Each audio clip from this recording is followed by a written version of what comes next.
का सांग माने मु आपण मानकर मिस्टर जीतू आ गोटे न्यू ब्लॉग को वेलकम।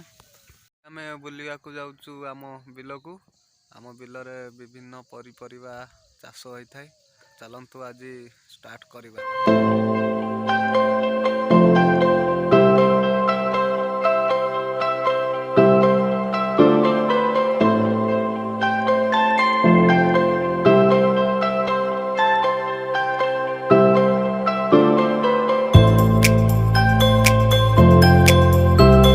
बिल आसी पहुँची गलु आउ चलतु देखा कौन कौन बिल लगी परिवा।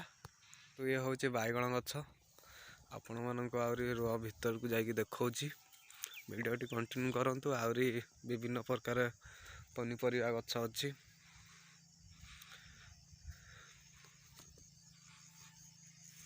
एपटे सांग माने लंका लगी। लंका वर्तमान काम होइछि नुआ आउ लंका फलिया को आहरी 15-20 दिन टाइम लगिवो। आउ एपटे झुडंग लगी। झुडंग वर्तमान एबे काम हैनी, काम हम आउ एना पानी दिखाई आउ 8-10 दिन पर काम हम आउ सेपटे भी झुडंग लगी। आउ झुडंग किछि भी बड़ हो जाइछि, फलिबो भाया हो जाइछि गछ। देखंतु ए झुडंग आसिलानी, डंक आइलानी। जेते शीत पड़िबो ए झुडंगाटा सेते फलिबो। शीत दिन पाई बेस्ट। ये हमर काजू बण जे कि 400-450 भाया गछ लगी। आउ ए बर्तमान काजूर फूल आसुची। आउ ये जाकि मार्च मास कि एप्रिल मास आड़े हम। देखो फूल आई देख जी आमर कूओ। आउ एपटे आमर मटर लगी पानी मड़ा हुए बिल रे।